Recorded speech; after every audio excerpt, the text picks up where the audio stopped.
ምን ሊፈጠር እንደሚችል አገዛዙ በስጋት ነገሮችን በጭንቀት እየጠበቀ እንዳለን የሰማነው። ለማንኛውም ሌላ ዙር 10ኛ ሊሆን ይችላል በፋኖች ላይ ጥቃት ሰነዝራለሁ ብሎ አገዛዙ ዝግጅት እያደረገ ነው። ወታደሮችን እያስመረቀ ነው። በየአቅጣጫውም ሰራዊቱን ወደ አማራ ክልል በማስገባት ላይ ይገኛል። እንግዲህ ገለታው ምን ማለት እንደሚቻል አላቅም። 20ኛ ቀኑ ነው። በርካታ ድሎች ፋኖች ደግሞ አስመዝግበዋል። እንዴት እያየው ነው? እንግዲህ ክልሉ እንዳልከው በተለይ በዚህ በመንግስት በኩል የክልሉን አጠቃላይ ያለችውን በጀት በሙሉ ወደ ወታደር አዙረውታል። ሚሊሻ ያሰለጠኑበት ነው። በአንድ በኩል ክልሉ አሁን ከፍተኛ የገንዘብ እጥረት ላይ ነው ያለሁት ያለ መግለጫ እያወጣ ነው። ዛሬም አረጋ ከበደ እንደዚሁ ከፍተኛ የገንዘብ ችግር እንዳጋጠመው የተናገረበትን አንድ ዜና ምንጭ አይቻለሁና ከፍተኛ ችግር ላይ የወደቀ ክልል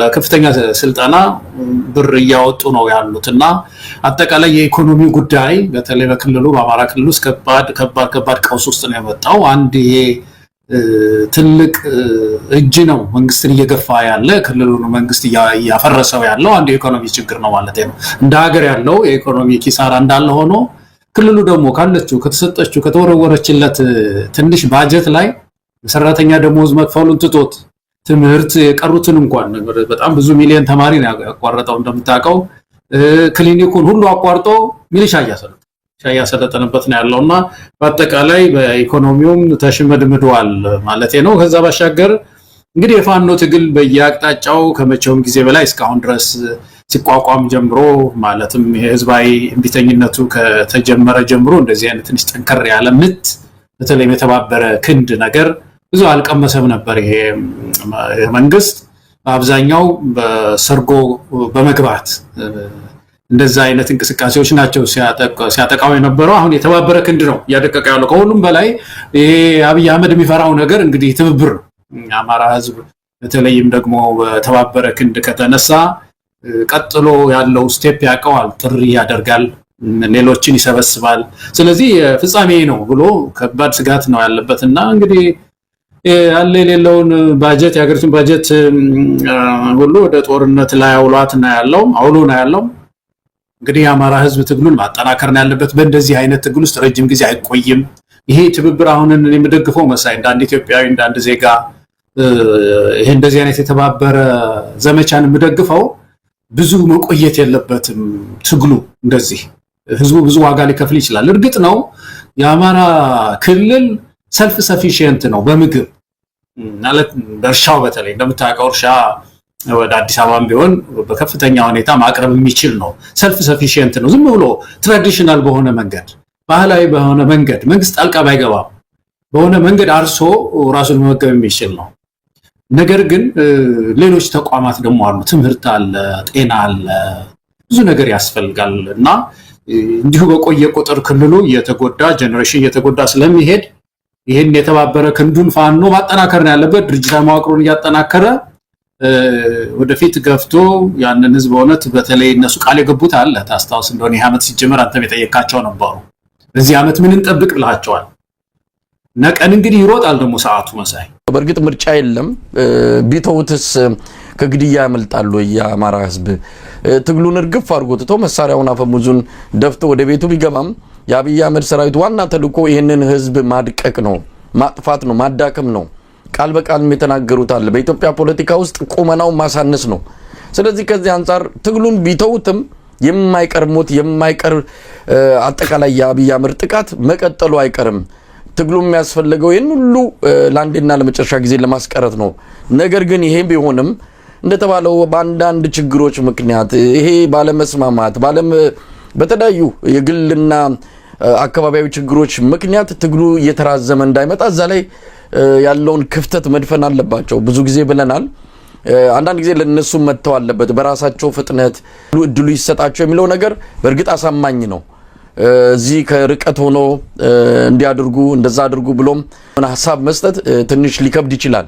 ቢሆንም ከማንንም በላይ ችግሩን የሚያዩት ከማንንም በላይ ስቃዩን የሚያዩት ከማንንም በላይ የአማራ ህዝብ እየገጠመው ያለውን አጠቃላይ ማህበራዊ ቀውስ የሚረዱት የፋኖ መሪዎች በዚህ ላይ ያላቸውን አቋም ግልጽ አድርገው ወደ አንድነቱ መጥተው ይሄንን ስርዓት በእውነት ከኢትዮጵያም ከአማራም ህዝብ ጫንቃ ላይ እንዲያራግፉ እንጠብቃለን። ይህንን በየጊዜው ምንለው ነው። እንደው በዚህ አጋጣሚ አማራ ክልል ገብቶ የምክክር ኮሚሽኑ አጀንዳ ሲሰበስብ ነበር ብሎ አንዳንድ እንቅስቃሴዎችን ሲያደርግ ነበር። የመንግስትም የክልሉም ሚዲያዎች ሰፊ ትኩረት የነበረው በአማራ ክልል እየተካሄደ ያለውን የአጀንዳ ማሰባሰብ መራግብርን የተመለከተ ነበር። ገለታው እንዴት ተከታተልከው? ብዙ የፋኖ አመራሮችን አነጋግር ያለው ይህ ምክክር ኮሚሽን ስለምንድን ነው አማራ ክልል በዚህ ቀን በዚህ ሁኔታ በዚህ ቀውጢ ሰዓት እንኳን ምክክር ለማድረግ አይደለም ሰው መብላትና መጠጣት በሰላማዊ መንገድ መንቀሳቀስ ባልቻለበት በዚህ ወቅት ላይ ምክክር ላድርግ ብሎ ባህር ዳር መሰየሙ ምን ማለት ነው? እንደው በምን መልኩ ተረዳኸው? እንዴ ምክክር ማለትም እኮ አንድ ነገር እኮ ነው። እነሱ እኮ ምክክርም እኮ አይደለም ጥያቄ ምንድነው እኮ ምን ሆነሃል ንገረን። አማራ ህዝብ ልጆቹ በሙሉ ጫካ ገብተው ደም መስዋዕትነት ደም እያፈሰሱ ሄደው ጥያቄህን ዝም ብለህ ሰብስብልን በብጣቂ ወረቀት በሳጥን ውስጥ አስገባ እዛም ምንድነው የምትፈልገው የሚል እኮ መልእክት ነው። ይሄ በጣም እኮ ትልቅ ስድብም ነው መሳይ ንቀት ነው በእውነት። አንድ ህዝብ አምጾ በመንግስት ላይ አምጾ ልጆቹ ሁሉ ጫካ የገቡበት ህዝብ ቢያንስ በጣም ትንሿ ነገር ድርድር አድርጎ ነው የሚባለው። ተደራደሩ ለምክክር እንድትመቹ ማለት ነው። ለምክክር ለወደፊት ምክክር አስበናልና ድርድር አድርጉና ባካችሁ ጠመንጃ አይፈታውም መንግስትም ባክተው እናንተም ተው ምክክር ይሻላል። አንድ ነገር እኮ ነው ጥይት እየዘነበ በዛ ውስጥ እሱን ተውትና ምንድነው ጥያቄያችሁ ውስጥ አጀንዳ ሰጡን የሚል ነገር ነውና አማራ ህዝብ ደጅ ሄደው ልጆቹ የሸፈቱበት ህዝብ ደጅ ሄደው ጥያቄህን ስጠን ተዋቸው እነሱን የሚል አይነት አስተሳሰብ ነው ያለውና ይሄ ለዛ ነበር እኮ እንደው ያንከታለቡ መመለስ ነበረባቸው ያልነው። በጣም ቀለለ እንትን ነው በመሰረቱ። ከሁሉም በላይ ግን ይሄ ኮሚሽን ሁሉ ጊዜ ማጋለጥ አለብን መሳይ። ይሄ ኮሚሽን ሳይነሳ ነው የወደቀው። አላማው ራሱ ምክክር ኮሚሽን የሚባለው በተለይ በኤሊት ወይም ደግሞ በለሂቁ በአማርኛ በለሂቁ መካከል ያለውን ክፍተት ሞልቶ ብሔራዊ መግባባት ያመጣ እንደሆነ ነው። የፖለቲካ ፓርቲ የሚባል እኮ በሙሉ ወጣ እኮ የለም። በቃ ቀስ እያሉ ተንጠባጥበው በተለይ እነዚህ ሜጀር የሚባሉት ዋና የፖለቲካ ፓርቲዎች በሙሉ ወጣዋል። ለሂቁ ጋር አልስማማም ብሎ ከአንድ ለሂቅ ጋር አይስማም ወጥቷል። ስኮላርስ እነዚህ ምንድናቸው የፖለቲካ ወገንተኝነት የሌላቸው ጥናትና ምርምር የሚሰሩ እዚህ ሀገር እንኳን ስማቸው መጥራት የለብንም። እዚህ ሀገር እንኳን ያሉ የኢትዮጵያ ምሁራን ስብስብ ሳይቀሩ እኮ በተለያየ መንገድ እኮ ይሄንን ተቋም ኮንታክት ለማነጋገር ሞክረዋል እኮ መልስ እንኳን አልሰጣቸው። አብዛኛው የኢትዮጵያ ምሁር በሀገሩም ውስጥ ያለው በውጭ ሀገርም ያለው ይሄንን ኮሚሽን አልተቀበሉም። ሌጂቲሜሲ የለህም፣ የቅቡልነት ችግር አለበት። ሁለተኛ እንደገና ደግሞ አላማው ምክክር አይደለም። የተቋቋሙበትን አዋጅ ባለፈው አንስተናል። ህዝብ አናሰለችም ብለን ነው እንጂ መሳይ የተቋቋሙበት አዋጅ መጨረሻ ሄዶ ይሄው አጀንዳ ከባህር ዳር አመጣሁ ብሎ ከአዲስ አበባ አመጣሁ ብሎ ሄዶ የተወሰኑ ጉባኤ የተወሰኑ ሰዎች ተመርጠዋል ተብሎ ተወያይተው ግማሹን ለፍርድ ቤት ግማሹን ለፌደሬሽን ምክር ቤት በታትሎ ወደ ቤቱ የሚሄድ እኮ ይሄ ነው የኢትዮጵያ ምክክር። ስለዚህ ይሄ የከሸፈ በቃ በአጠቃላይ የከሸፈ እንትን ኮሚሽን እዛ አማራ ክልል ያውም ደግሞ በጣም ትግል ነፍስ ውጪ ነፍስ ግቢ ትግል ባለበት ክልል ውስጥ ድንኳን ብጤ ሰርቶ እዛ በብጣቂ ወረቀት ጥያቄ ይዛችሁ ነው የሚለው ነገር በጣም የሚያሳፍር ነው በእውነት። የበለጠ ግን እንዲህ ባደረጉ ቁጥር እንትናቸው እየወረደ ተቀባይነታቸው እየወረደ ተለጣፊ ናቸው የሚለው ስም ደግሞ እየጨመረ ነው የመጣውና እኔ ያሳዝነኛል በጣም በእውነት ይሄን ኮሚሽን ሳስብ እጅግ በጣም አዝናለሁ። ምናልባት ይሄንን መድረክ እንዳይካሄድ አስቀድሞ ማድረግ ይቻል ነበር ወይ የሚል ነው እንግዲህ አገዛዙ አንድም የአማራን ፋኖች እየጎተተ ሊያስገባ የፈለገው የህዝብ ላይ መጠነ ሰፊ ጥቃት ለመሰንዘር ሰበብ ምክንያት ሊያደርጋቸው ይፈልጋል። በተወሰነ መልኩ የሆኑ ሰዎች ላይ ጥቃት ቢሰነዘር ወይም እንዲህ አይነት አካባቢ ላይ እንዳይካሄድ የሚያደርግ መንገድ ላይ በማስቀረት ብዙ እርምጃዎችን በመውሰድ ማስቆም ይቻል ነበር። ግን ይህንን መነሻ አድርጎ ድሮም እንኳን ዘንቦብሽ ድሮም ጤዛነሽ እንኳን እንዲህ ፋኖች መንገድ ከፍተውለት የበለጠ ብዙ ሰው ሊገድል የሚችልበት ሊጨፈጭፍ የሚችልበትን እድል ነው የሚያገኘው። የሚያላክክበት ያው የፋኖ ጥቃት አድርጎ ለመወሰድም በዛ ምክንያትም ይህንን የመከላከል እርምጃ ለመወሰድ በተደረገ በሚል ብዙ ሰዎች ሊያፍስ ብዙ ሰዎች ሊገድል ይችላልና ያንንም ህዝብ ላይ የሚመጣን መከራ የበለጠ ግድያ ለማስቀረት ብለው በተወሰነ ደረጃ የመድረኩን መካሄድ ላይ እርምጃ አልወሰዱም። ነገር ግን በቀጣይ እርምጃ ይወስዳሉ።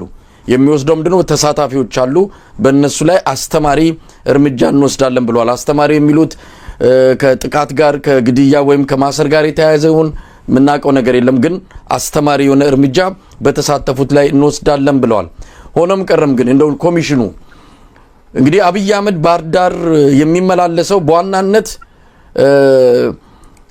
አማራ ክልል በጄ ነው፣ ከኔ የሚያመልጥ ነገር የለም፣ ፋኖችም ዝም ብሎ ነው ይሄው እኛ እንደፈለገን ገብተን መውጣት እንችላለን የሚለውን በጣም ተራ የፖለቲካ ቁማር ወይም ደግሞ ትርፍ ለማግኘት ከሚል አንፃር ያደረገ ያለውን እንቅስቃሴ የሚያጅብ ነው ይሄኛው። ከዛ ያለፈ ትርጉም የለው። ይሄው ምክክር ኮሚሽኑም ገብቶ የፈለገውን አድርጎ አጀንዳ ሰብስቦ መውጣት ችሏል። ታዲያ የታሉ ፋኖች? ታዲያ የታሉ 90% 80% ተቆጣጥረናል የሚሉት? ከዚህ ያለፈ ምንም አይነት የምክክር ኮሚሽኑን ያወጣቸውን አካሄዶች አላማዎች ሊያሳካ የሚችል አንድም ነገር የለም። በአማራ ክልል ያደረገው ጉዞም ሆነ የሰሞኑ መርሃ ግብር ከዚህ አንፃር ይህ ኮሚሽን የአብይ አህመድ የፖለቲካ ተቋም ሆኗል።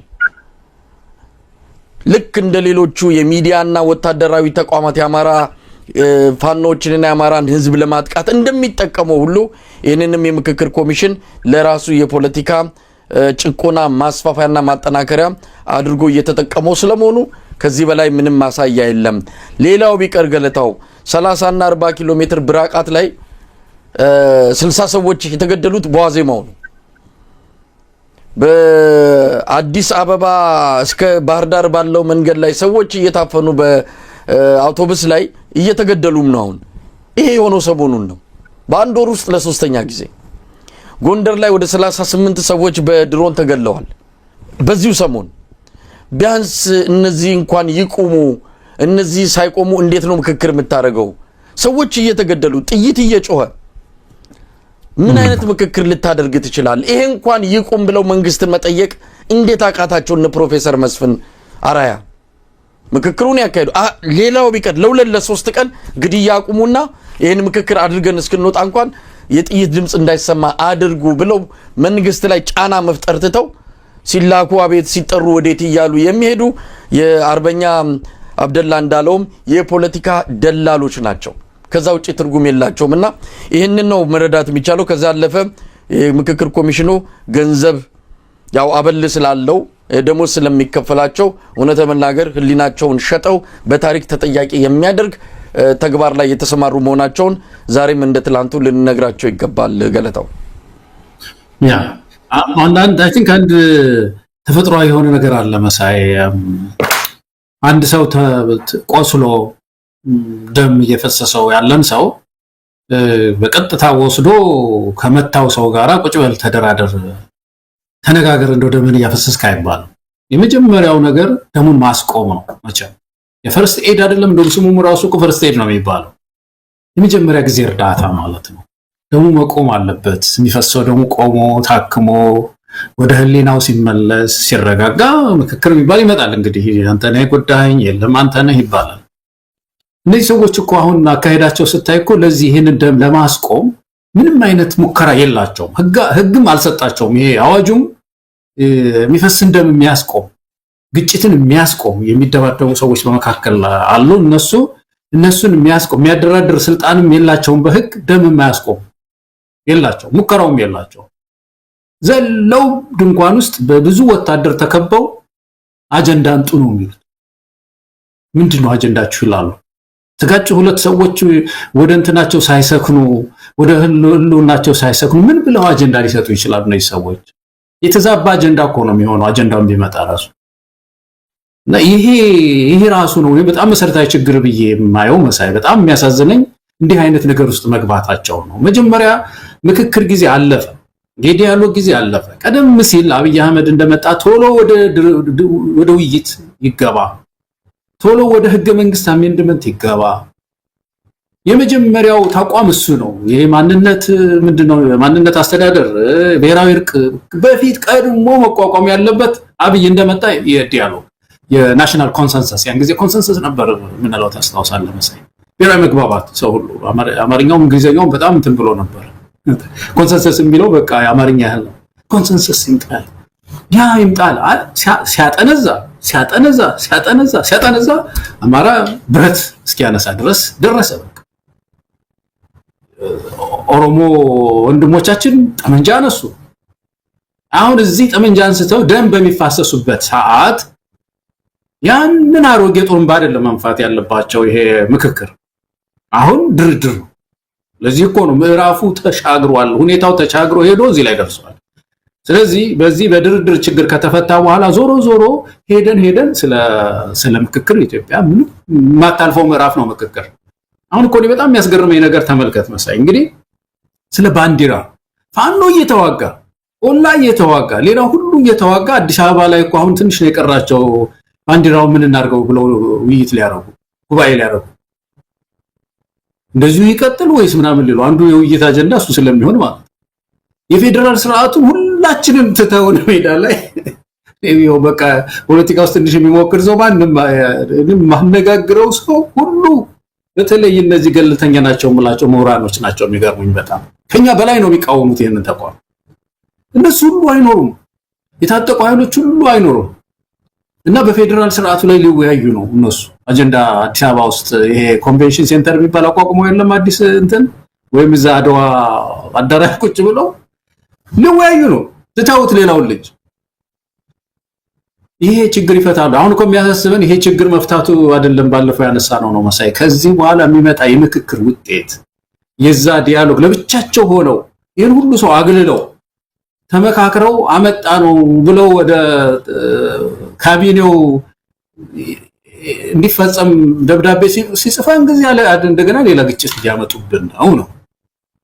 ስለዚህ ነው አጥብቀን የምንቃወም። እኔ በጣም ማዝነው መሳይ ሁለት ነገር ስቃወም በተለይ የምክክር ኮሚሽንን እና ፍርድ ቤት ስቃወም ሁሉ ጊዜ ያሳዘነኛል። በጣም እንደው በጣም ያሳዘነኛል። እዚህ ላይ ደርሰን ማለት ነው። ቢያንስ እነዚህ ተርፈው እነዚህ የአፈጻጸም ችግር አለባቸው፣ መንግስት ተጭኗቸዋል፣ የምክክር ኮሚሽኑ እንዳይሰራ እየተደረገ ነው ብንል ይሻል ነበር። በእውነት ራሱ የምክክር ኮሚሽኑ ሄዶ እኔው በጌዲዮን ጢሞቴዎስና በፕሮፌሰር መስፍን መካከል ምንም ልዩነት አላየም። ምንም ያው ናቸው። በቃ ሁለቱም ስርዓቱ እንዴት አድርጎ እንደሚቆይ እየታገሉ ያሉ አርበኞች ናቸው፣ ብልጽግና አርበኞችና እኔ እንደው የኢትዮጵያ ሕዝብ በየትኛው ማግዳት ጌዲዮን የፍትህ ሚኒስቴር እያሉ ለማለት ነው። አሁን ሌላ ናቸው ብዬ ነው።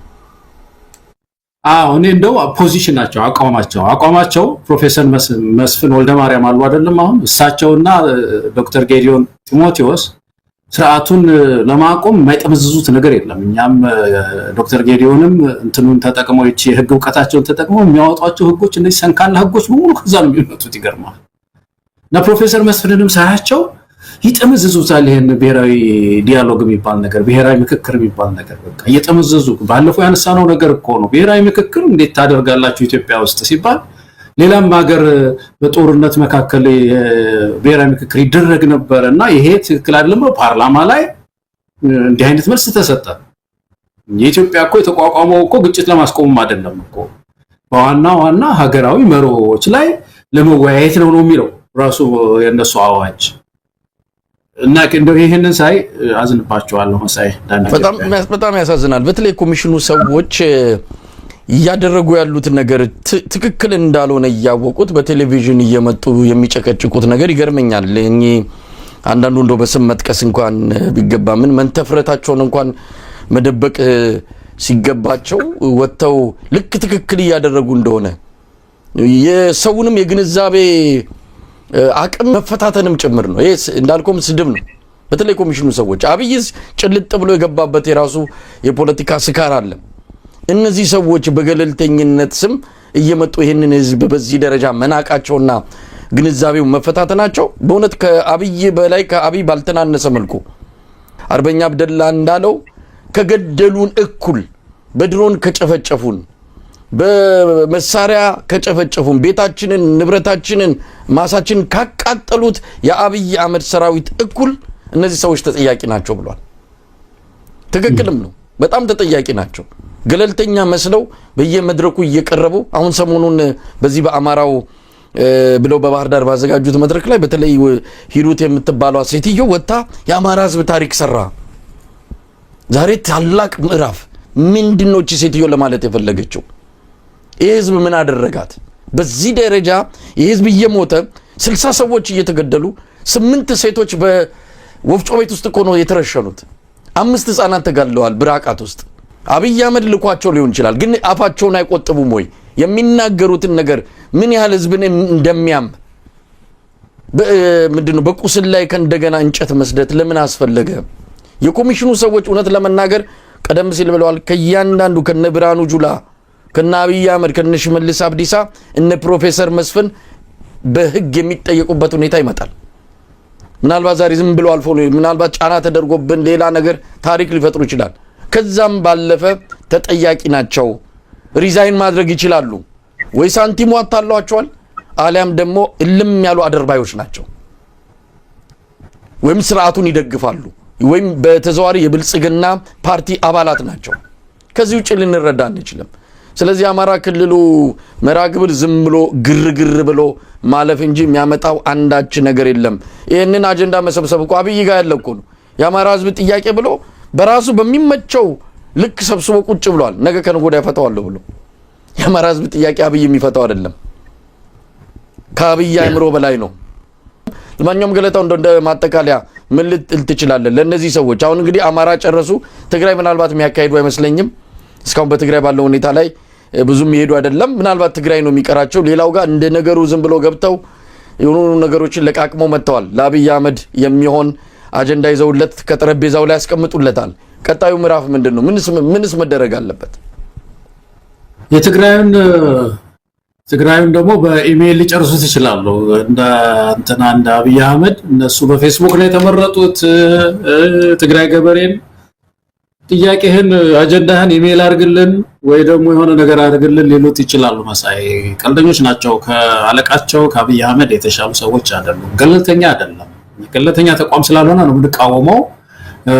ኢትዮጵያ ሀቀኛ የሆነ ዲያሎግ ወይም ደግሞ ምክክር ያስፈልጋታል። ያ ነው የሚያሽራት። ኢትዮጵያ የምትሽረው በተለይ መዋቅራዊ የሆኑ እዚህ የመርሆ ችግሮች የመተሳሰሪያ መርሆ ችግሮች የሚፈቱት በጣም ሀቀኛ በሆነ ኮሚሽን ነው። ኮሚሽን እንበለው ስሙ ችግር የለውም፣ ብቻ የሚቋቋም አንድ ኃይል ሀቀኛ የሆነ መሆን አለበት።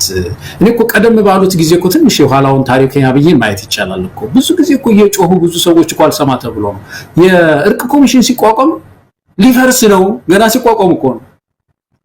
ለምንድን ነው እንደዚህ የተባለው? መሳይ በኮሚሽን ውስጥ 40 ምናምን ሰዎች ነበሩ የተሾሙት ታስታውስ እንደሆነ እንትን ውስጥ የፖለቲካ ሰዎች በሙሉ ከእህታችን ከምክትሏና ከቄሱ ውጪ የት ነበርሽ ማለት ነው? አዎ ከእህታችን የት ነበርሽ? እሷ ብቻ የፖለቲካ እንትን አልነበረ። ከዛ ውጪ አንዳንዶቹ እንደውም ዶክተር ብርሃኑ ለምሳሌ የብሔራዊ እርቅ ኮሚሽን እንትን ነበሩ፣ አባል ነበሩ። እንዴት ፖለቲከኛ እንዳስገባለህ? እርቅ በመሰረቱ የእርቅ እንደዚህ ኮሚሽን ሲቋቋም የመጀመሪያው ሪኳየርመንት እንደምታውቀው ኢምፓርሻሊቲ ነው ተብሏል። የተወሰኑ መስፈርቶች አሉ፣ ወይም ገለልተኝነት። በተለይ እርቅ ጉዳይ የሚሰራ እንዴት ፖለቲከኛ ታስገባላችሁ? በሙሉ በፖለቲከኛ ሰገሰገው። ይኸው ትንሽ ኢንች አልተራመደም።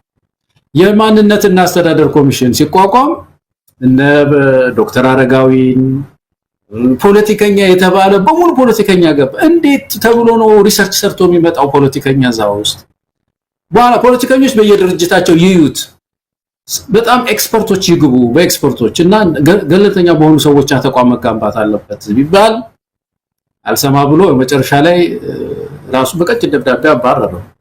ይሄንን ሲያቋቁም እንደዚሁ ያው አመራረቱም በፌስቡክ አደረገው በምን አደረገው አረ አይደለም ስቴክ ሆልደርስ የሚባሉ አሉ የሌላው ሀገርም ተሞክሮ አሉ ያጠኑ ሰዎች አሉ በዚህ ላይ ኢትዮጵያ ያስተማረቻቸው እስከ PhD ድረስ ምናቃቸው አሉ በዚህ በዲያሎግ ላይ ሪሰርች ሰው ጥሩ ልጆች አሉ አዲስ አበባ ውስጥ ይገርማል በጣም ጥሩ በሚዲያ በኤፍኤም አሁን ቀርቦ አንድ ጊዜ አንድ ወጣት ምሁር ሲያስረዳ በጣም ትደመማለህ ዲያሎግን እንዴት እንደተረዳው አንጀታችንን አስረን ያስተማርናቸው ልጆች አሉ የነሱን ምክር ስሙና እንዴት እንደሚቋቋም ከሌላው ሀገር ተሞክሮ ይወና ማቋቋም አዋጁም ተስተካከለ የወጣ ይሁን ከሁሉ በላይ ግን ገለልተኝነቱ ላይ ብዙ መሰራት አለበት አይሆንም ብሎ ሰሩት አሁን ይሄው ዝም ብሎ እንትና ፓርቲ ሊወጣ ነው አይደል አዎ መያድ ልትወጣ ነው አይደለም ሂድ መንገዱን ጨርቅ ያርግልህ መለስ ዜናዊ ምንድነው ታስታውስ እንደሆነ ነገሮች መንገዱን ጨርቅ ያርግላችሁ ሂዱ እንዳሉት አይነት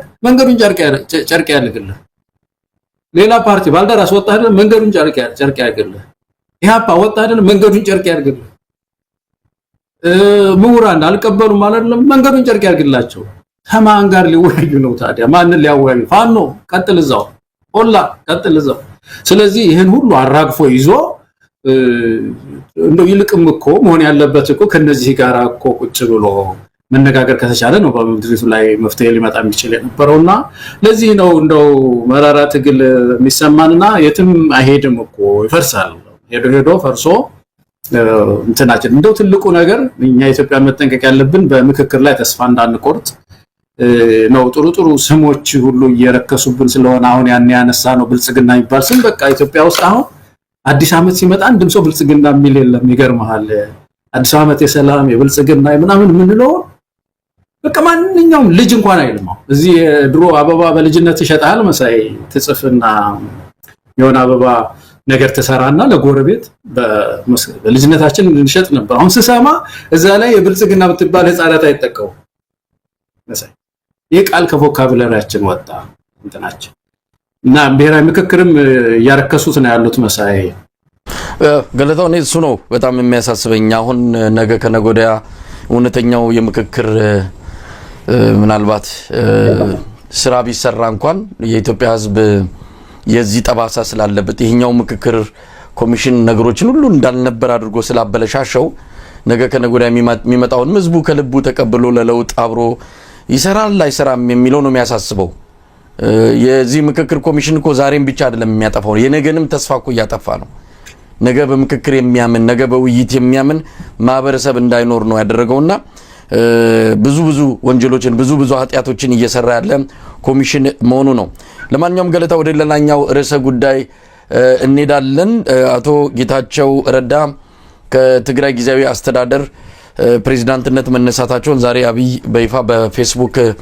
ገጹ ወይም ደግሞ በማህበራዊ ሚዲያ ገጹ ላይ ይፋ አድርጓል እንደው ወደዛ ከመሄዴ በፊት ሰሞኑን በማህበራዊ ሚዲያ ላይ አብይ ጠፋ የት ሄዶ ነው የሚል አጀንዳ ሆን ተብሎ ተመዞ ሰዎች እኛንም ጭምር አጨናንቀው ነበር የሰውዬ የት ገብቶ ነው ከዚህ በፊት ያው ለክምና ወጥቶ የነበረበት ጊዜ ታስታውሳለህ ብዙ ነገር ተብሏል ምናልባት አሁንም ከዛ ጋር በተያዘ በጤና ጉዳይ ምክንያት የለም የሚለው ነገር ብዙዎች ሲነጋገሩበት ነበር ለዚህ ደግሞ ማሳያ እንዳንድ እንዲያምኑት ወሬውን እንዲያምኑት ያደረጋቸው ሰውየው በልደቱ ጊዜ አልተገኘም እንግዲህ የሱ በዓለ ሲመት ነው በዓለ ሲመት ማለት የአብይ አህመድ ልደት ነው ሰርጉ በለው ሙሽራ ነው ለሱ ይዛን እንኳን አይደለም እንዲህ አይነት መድረክ ላይ ቅርና 3 ፍሬ 4 ፍሬ አቡካቶ የሆነ ቦታ በቀለ ብሎ እዛ ላይ ቆሞ መግለጫ የሚሰጠው አብይ አህመድ ይህንን የመሰለ 7ኛ ዓመት በዓሉን ልደቱን እንዴት ወጥቶ ሳይናገር የሚል ያንን በመያዝ እውነትም የሰውዬ የሆነ ነገር ቢሆን ነው የጠፋው ብለው የጻፉ ዜናም የሰሩ ሚዲያዎች ነበሩ በእርግጥ መረጃው ሲደርሰን ያው ሁኔታውን ለመመርመር ሞክረናል የተለየ መረጃ ስላላገኘን ነው በወቅቱም በዛ ጉዳይ ላይ ምንም ያላል ነው ለማንኛውም አሁን መጥቻለሁ ለማለትም ይመስላል ዛሬ የጌታቸውን ጉዳይና የደቡብ ሱዳን ተወካዮችን መልእክት ከፕሬዝዳንቱ የመጣው መልእክት ተቀብሎ ማነጋገሩን የሚገልጽ በሁለት ዘገባዎች ላይ ተመልክቻለሁ ወደ ጌታቸው ጉዳይ እንሂድ ጌታቸውን ከስልጣን ማንሳቱን አስታውቋል እንግዲህ ፈልጎት አይደለም አብይ አህመድ ሲሾመው በራሱ ጊዜ ሾሞታል አሁን ግን የዋት ሰዎች ጌታቸውን አባረው ወደ አዲስ አበባ እንዲሄድ ካደረጉ በኋላ መመለስ የማይችል መሆኑ ስለተረጋገጠ እና አብይም ምርጫ ስለሌላቸው የጌታቸውን መነሳት ተቀብለው ይፋ አድርገዋል። እንዴት አየው? የትግራይ ፖለቲካ ጌታቸውን በማንሳት ታደሰ ወረደን በመተካት መፍትሄ ወይም ደግሞ ሰላም የሚያገኝ አይደለም። እንግዲህ መቼም አብይ አህመድ ያው ብዙ ጊዜ የምንታቸው የዚህ ሊደርሺፕ ጉዳይ የመምራት ጉዳይ ቅንነቱን ያላቀው በግል አናቀው እሱ ላይ ምንም ማለት አልችልም። ግን የሚታየው በግልጽ የምናየው የዚህ አመራር ችግር በጣም የላቀ ችግር ነው ያለበት። የትግራይን የኢትዮጵያን በአጠቃላይ ችግሮች የሚፈታ ሰው አይደለም። አያያዙ ራሱ ትግራይ ላይ አሁን ምንም መፍትሄ ሊያመጣ የሚችል አካሄድ አናይም። መሳይ እንዳልከው በጣም ኢምፖርታንቱ ነገር ትግራይ እኮ አሁን የሽግግር የሽግግሩ ጊዜያዊ አስተዳደሩ 1 ዓመት ነው አይደለም ይራዘማል የተባለው። በ1 ዓመት ውስጥ እኮ ምርጫ መደረግ አለበት። ፓርቲ እኮ የለም ለምርጫ የሚዘጋጅ ፓርቲ አሁን ትግራይ ውስጥ። ውሃትም ሊሰረዝ ነው የዛሬ 3 ወር ነው ምናምን፣ አሁን 1-2 ወር ነው ስለሚቀረው ደግሞ ምርጫ ቦርድ ማስጠንቀቂያ ሰጥቶታል። በሚቀጥሉት 4 ወራት ውስጥ ምንድነው ከማንኛውም የፖለቲካ ስርዓት አግደሃል ከዛ በኋላ ፈርሳለሁ የሚል ደብዳቤ ደርሶታል። ውሃት እሺ ሊፈርስ ነው። ከዛ አዲስ ፓርቲስ መጥቶ ነው የዛሬ ዓመት ምርጫ የሚደረገው ትግራይ ውስጥ? ምንም እኮ በጣም የሚያሳዝን ነገር እኮ ነው የትግራይን ጉዳይ አያያዙን ስታየው ማለት ነው። መሰለኝ ካቢኔውን ከአንድ ሰው ላይ ከማተኮር ይልቅ ንጉስም የመሾም ያህል ማለት እኮ ነው። ለትርቋም ስታየው አንድ በጣም ወሳኝ የሆነ ዲክቴተር የማስቀመጥ ያህል ነው የሚነጋገሩ። ካቢኔው ምን መምሰል አለበት? ምክር ቤቱ ምን መምሰል አለበት? የሽግግሩ ጊዜያዊ አስተዳደሩ ተዋጽኦ ምንድነው መምሰል ያለበት? እና ማን ማካተት አለበት በስንት ፐርሰንት ምናምን የሚል ቀመር ነው እንጂ ብዙ ሊያደክም የሚገባው ጌታቸውን አንስቶ ከሌን ማስቀመጥ ምን ጥቅም ያመጣል ትግራይ ውስጥ የሚለው ነው። እሱ ነው በጣም መሰረታዊ ጥያቄ እና የትግራይ ወገኖቻችንም ይሄንን ጥያቄ አድምተው ሊነጋገሩበት የሚገባ ይመስለኛል። እኔ አሁን ምርጫውን ሳስብ ነው በቃ በጣም ማዝ ነው። 1 ዓመት ውስጥ ካልተካሄደ እንደገና ደግሞ ሌላ አዋጅ ሊያወጡ ነው። በምን ሁኔታ ነው ትግራይ ተረጋግታ የምትቀጥለው እንደ አንድ ስቴት የሚለው ነው እና ይሄ በጣም አሳሳቢ ነገር ነው። ከሁሉም በላይ ግን እኚህ ታደሰ ደግሞ የሚመጡ ከሆነ ደግሞ የከባድ የመርህ መጋጨትም አለው። እኚህ ሰው ጀነራል ናቸው። በሀገሪቱ ህግ መሰረት አስተዳደር ሲቪል ነው አስተዳደር ክልል ይሁን ወረዳ ይሁን ፌደራል መንግስት ላይ የሚቀመጡ ሲቪል አስተዳደሮች ውስጥ ሚሊተሪ አይቀመጡም እና ምን አይነት ሰው ጠፍቶ ነው? ሁለተኛ እነዚህ ሁለቱ ኃይሎች በተለይ የተነታረኩ ነው ያሉት። ከዚህ የተሻለ ሌላ ገለልተኛ ሰውስ ምድሪቱ ብዙ አላት አይደለም? እነሱን በማምጣት ወደ ምርጫ እንዲገቡ ፓርቲዎችም ቶሎ መዘገቡ ካሉ እንዲመዘገቡ ማድረግ ይቻል ነበር እና እዚህ ላይ የተሰራ ባለመሆኑ በጣም ነው ማዝነው። ከዛ ባሻገር ግን ደግሞ ለጌታቸው የሚሰጠው ኮምፕሊመንት ይሄ አሁን የተናገረው ንግግር ስለ ጌታቸው አመስግነናል ምናምን የሚለው ነገር ፖለቲካል ኢምፕሊኬሽን አለው። እንደምናውቀው የትግራይ አካባቢ ፖለቲካ ለሁለት ተከፍሏል። አሁን ቢያንስ ለሁለት በግልጽ የሚታይ ለሁለት ተከፍሏል። የጌታቸው ቡድን እና የጌታቸው ህወሓትና የደብረጽዮን ህወሓት ተብሎ ተከፍሏል። አሁን ጌታቸው ወደ ትግራይ ለመሄዳቸው ብቻ ሳይሆን የእሳቸው መንገድ የሚከተሉ ብዙ ወጣቶች ብዙ ሰው እንዳለ ይሰማል። እንደዚህ አይነት ክፍፍል ባለበት ሰዓት ፌደራል መንግስቱ አንዱን እንደው በጣም አመስጋኝ በጣም ጥሩ ነበር የተሰራው ስራ እናመሰግናለን ምናምን የሚል መልእክት ማስተላለፍ ልክ ፌደራል መንግስቱ ከጌታቸው ጎዳና ጋር አብሮ እንዳለ አሁን ቢሆን ትግራይ ውስጥ ያለ የጌታቸው ጎዳናን የሚከተሉ ጋር አብሮ እንዳለ አድርጎ ገለልተኝነቱን ትቶት ማለቴ ነው።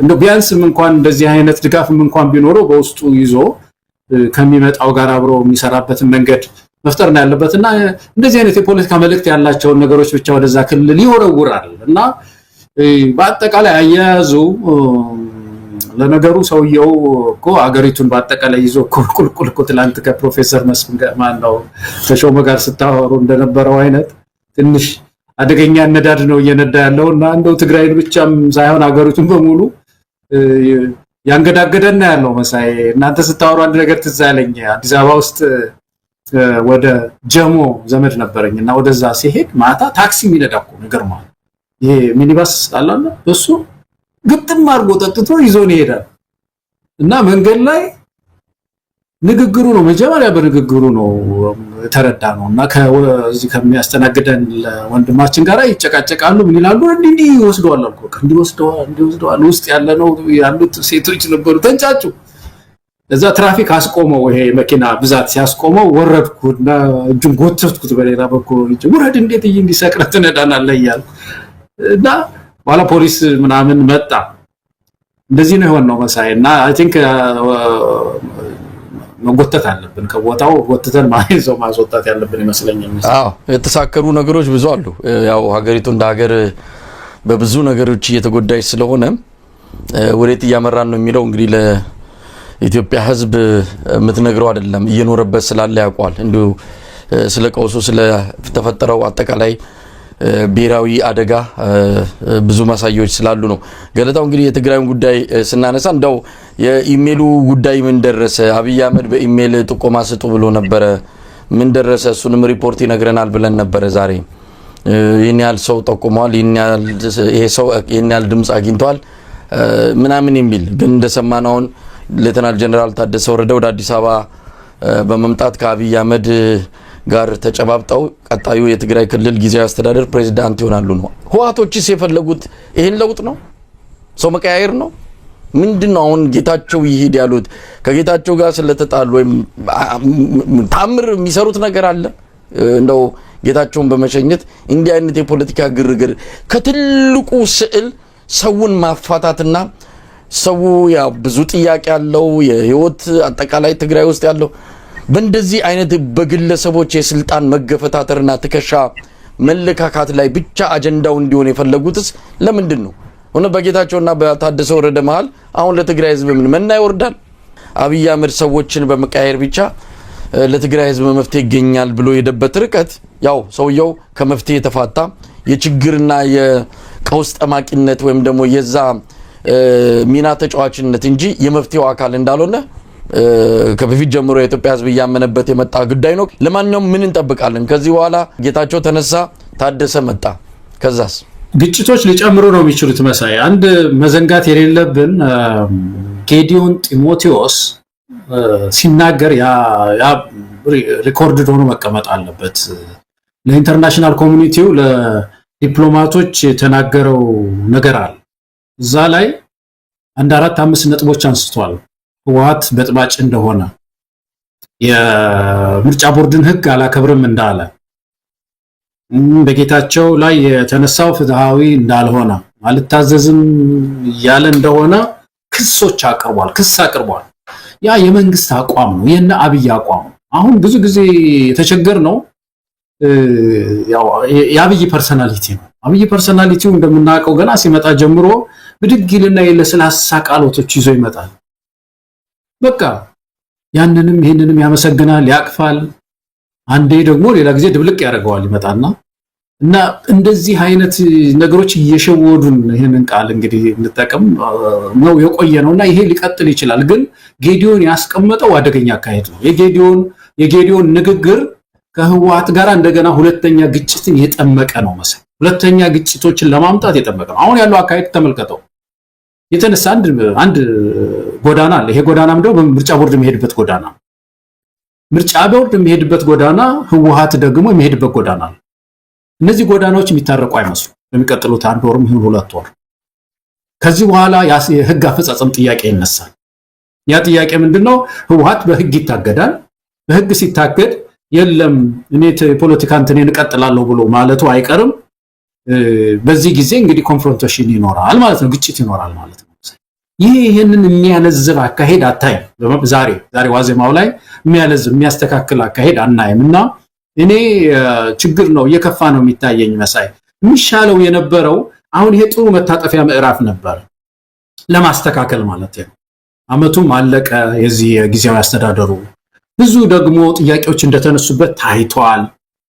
የተፈናቀሉ ወገኖቻችን ወደ ቦታቸው ሳይመለሱ ቀሩ ትግራይ ለምርጫ ሳትዘጋጅ ቀረች አይደለም ክልል አይደለም ስቴት አገር እኮ እንደ ሀገር እኮ 1 አመት ተኩል ውስጥ ቢበዛ 2 አመት እኮ የሽግግር ጊዜ አድርገው ወደ ምርጫ የሚገቡበት እኮ አመት እኮ ነው መሰለኝ አንዳንድ የፖለቲካ ሳይንቲስቶች የሚሉት ነገር አለ መሰለኝ ምንድነው የሚሉት ለውጦች መስመር መያዝ አለመያዛቸው ፍሬያማ መሆን አለመሆናቸው በተለይ በሽግግር ጊዜ የሚታየው በአንድ ዓመት ቢበዛ በአንድ ዓመት ከ6 ወር ውስጥ ነው ይባላል።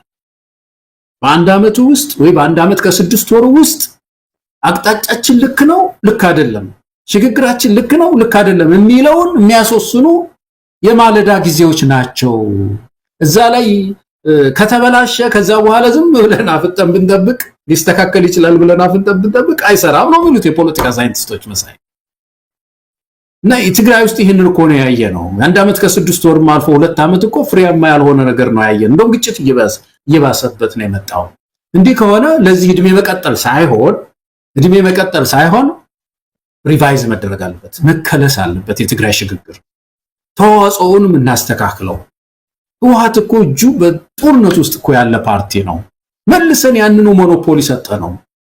አሁን ልክ ንግግሩን ስታይ እኮ ሌላ እኮ እንደውም 49% ሁሉ ሌላ ያለም አይመስልም እኮ በትግራይ እና በፌደራል መንግስት ውስጥ ያለው ንግግር፣ በህወሓት እና በፌደራል መንግስት መካከል ያለው ንግግር ሌላ 49% ከምሁራን ከተቃዋሚ ፓርቲዎች ያሉ አይመስልህም።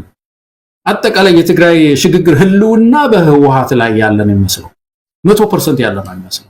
ይሄ መስተካከል አለበትና ይሄንን እዚህ ጉዳይ ላይ ይሄን መታጠፊያ ሰዓት ማስተካከል ሲገባ እንዳልከው አንዱን ሰው አንስቶ ጌታቸውን አንስቶ ያውም ወታደር በጣም የሚያስፈራኝ ነገር እዛ ክልል ውስጥ ወታደር እንዳይመጣ ነበር መሳይና ወታደር ከገባ የሚመጣውን ከምርጫ ቦርድ ጋር የሚኖረውን ሰጣ ገባም የበለጠ ሊያጠናክረው ይችላል የሚል ስጋት ነው ያለኝ መሳይ። እንደገና መስተካከል አለበት። ትግራይ ወጣቱ ተነስቶ ባለፈው ያልነው ነው መሳይ አዳዲስ ምንጮችን መቆፈር አለበት። አስተሳሰብ ፓራዳይም shift ያስፈልጋል። አገሩንም ትግራይንም የሚታደግ ትውልድ አዲስ መብቀል አለበት። ሌላውም አካባቢ እንደዛው የሚለውን ደግሞ ማንሳት የሚሻል ይመስለኛል።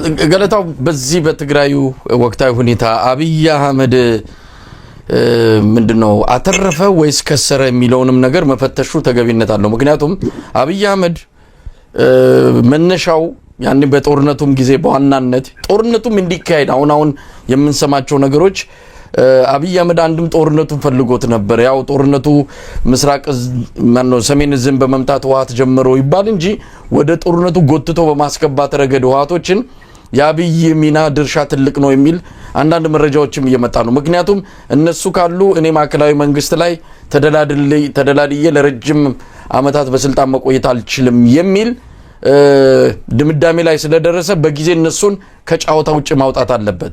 ለዚህም ነው በጦርነቱ ወቅት ከሌሎችም ድጋፍ አግኝቶ ህወሓቶችን በወታደራዊም ሆነ በፖለቲካ በጣም በከፍተኛ ሁኔታ ይጎዳቸው። አሁን ያ እንደዛ ተበትኗል፣ ዱቄት ሆኗል ያለው አብይ አህመድ ሰራዊት ሁሉ ከትግራይ የመከላከያ ሰራዊትን በሺዎች ቁጥር በመማረክ እውነት ለመናገር ከሁለተኛው ዓለም ጦርነት በኋላ በዚህን ያህል ቁጥር አንድ ሰራዊት ሲማረክ ያየነው ትግራይ ክልል ነው። ከ6000 እስከ 9000 ነው የሚገመተው። በአንዳንድ ሚዲያዎች 6000 ይባላል 9000። ያን ያህል ሰራዊት የተማረከው ዱቄት አድርገናል ከተባለ በኋላ ነው አብይ አህመድ ያንን የፈለገው። ከዛም በኋላ ወደ ፕሪቶሪያም ሄዱ። ያው ህወሓት እጅ የሰጠበት ስምምነት ነው የተደረገው። ነገር ግን አብይ አህመድ አሁንም ህወሓት እንደዛ ያነከሰም እንዲቆይ ነው የፈለገው። በመጨረሻም ያው ያንን የፈለገበት ምክንያት ይታወቃል። በአማራ ክልል የፋኖም የሌሎች ኃይሎችም ቀና ማለት ለአብይ አህመድ ስጋት ስለሆነ ቢያንስ እዛ ከህወሓት ጋር ፍጥጫ ውስጥ ገብቶ እሱ ማዕከላዊ መንግስት ላይ እንደፈለገ መሆን ነበር የፈለገው። ነገር ግን ዞሮ ያው የሚያስበው ሁሉ ነገር ምንድነው ዶሮ ብታለም ጥሩዋን ሆነና የሚያልመው ነገር ሁሉ በአጭር የሚቀጭበት ሆነ። አሁንም ጌታቸውን ሲያደርግም የሆነ አላማ ነበረው። እንደሰማነው ከሆነ ህወሓትን ማለዘብ ህወሓት ይሄ ሃርድ ላይነር የሚባሉትን ከህወሓት ሲመሰረት ጀምሮ የነበሩትና ለረጅም ጊዜ በስልጣን ላይ የቆዩትን ነባር አመራሮችን ጠራርጎ ያወጣልኛል። ከዛ ህወሓትን ስሙ አይጠፋም። ህወሓት የሚባል ስም በነጌታቸው ብራንድ በነጌታቸው አዲስ ልብስ ለብሶ ይመጣል የሚል ፍላጎት ስላለው ይሄንን ካልኩሌት አድርጎ ነው ይሄን ስሌት ሰርቶ የገባበት አብይ አህመድ። ስለዚህ ያም አልሆነም። አሁን ያው ጌታቸውን መንቅረው አባረዋል። አሁን እንደሰማነው ከሆነ እሱም እንደተናገረው ሊገሉት ሁሉ ነበረ። ስለዚህ አሁን አብይ የፈለጋቸው በሙሉ አልሆነም። ዱቄት ሆኖ የተባሉት አልሆኑም። ይሄው እንዲህ አይነት የፖለቲካ ስጋት ይዘውበት ደቅነውበት መጥተዋል። የፈለገውን ሰው መሾም አልቻለም። በአንድ አመቱ አባረውታል። ስለዚህ አብይ ከሰረ ነው ወይስ አተረፈ ነው የሚባለው? አሁንም ቢሆን ምን እድል አለው? አንድ እኔም የምጋራው ጃዋር አንድ ነገር ሲያነሳ ሰማሁት ባለፈው። እዚህ ትግራይ አካባቢ አብይ አህመድ ግጭት ሲነሳ እንደ ኦፖርቹኒቲ ነው የሚያየዋል፣ ድድል ደስ ብሎት ያየዋል አለ። በለጠም ደግሞ ቀረብ ብሎ ስለሚያውቀው እሱ በጣም ያስገርምሃል እኮ የአካባቢ ግጭቶች ኦፖርቹኒቲስ ናቸው ለሱ። ትግራይ ብቻም ሳይሆን በየትኛውም ክልል የእርስ በርስ ግጭቶች ካሉ ወደ ፌደራል አይመለከቱም ነው፣ ወደ እኔ አይመለከቱም። ስለዚህ እዛው እየተተራመሱ ይቆያሉ የሚል እምነት አለው እና ይሄ በጣም በጣም የሚያሳዝን በእውነት የሚያሳዝን ነገር ነው። አሁን በሱ ስሌት ህወሓት የደከመ ህወሓትን ነው የሚፈልገው ትግራይ ውስጥ። እንዲህ እርስ በርሱ እየተነቋቆረ መቆየቱ ክልሉ በኢኮኖሚ ደቀቀ፣ ተፈናቀለ የሚለው ነገር ለሱ ሂሳቡም ውስጥ ጨዋታውም ውስጥ አይገባም። ግን መቆየቱ እድሜ የሰጠኝ ነው። በተለይ ሰሜኑን በጣም ነው የሚፈራው። የዚህ የሰሜኑ አካባቢ በተፈጥሮ እንደምታውቀው የዛ አካባቢ ህብረተሰብ የሆነ የስነ መንግስት እንትን አለው። ይሄ ሃይራርኪ የሚባል ነገር አለው። ተፈጥሯዊ የሆነ ነገር ነው። ኤንሸንት ነው። ለምሳሌ የትግራይ እና የአማራ ኮሚኒኬሽን እንትናቸው ተሰስራቸው ኤንሸንት ነው። በጣም ጥንታዊ ነው።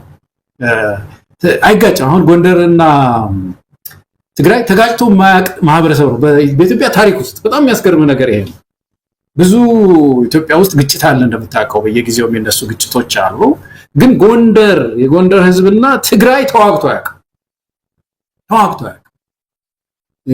በተለይ በዚህ በከፍተኛ ሃይማኖት በጣም ተሳስሮ የቆየ ስለነበረ አይዋጋምና ይሄ ጉዳይ በአንድ በኩል እነዚህ በተለይ ሁለቱ ክልል ህዝብ ከተጠናከረ ውስጥ ችግሩን ፈቶ ወደ ጎን ትስስር ከፈጠረ ችግር ይፈጥራል። ስለዚህ በተቻለ መጠን የቁማር ቦታ አለች እዛ። አሁን ራሱ ብልጽግና የሚቆጣጠረው አካባቢ ወደ ወልቃይት አካባቢ ብትሄድ ያችን ቁማር መጫወት ይፈልጋል እዛ ላይ ሁለቱን ለማጋጨት ማለት ነው።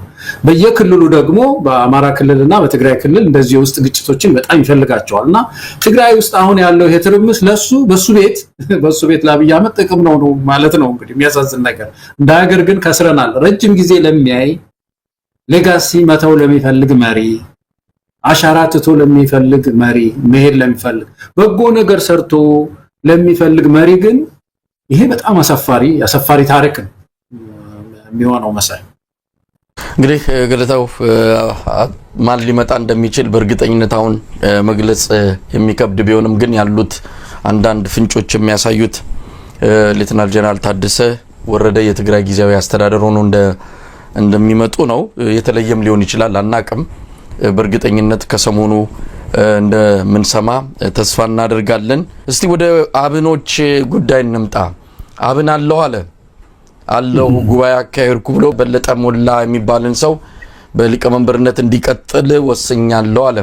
የቀድሞ የአብን ሊቀመንበር ወይም ደግሞ የመጀመሪያው ሊቀመንበር ዶክተር ደሳለኝ ጫኔ ረጅም ጽሑፍ አውጥተዋል። ፓርቲውን በተመለከተ ጠንካራ የሆነ የሰላ ትችት ነው በቀድሞ ጓደኞቻቸው ላይ ዶክተር ደሳለኝ ጫኔ ያወጡት። ለዛ መልስ ሰጥቷል። የወቅቱ እንግዲህ አብን የሚባለው ካለም ነው ብዙ ጥያቄ ሊነሳ ይችላል።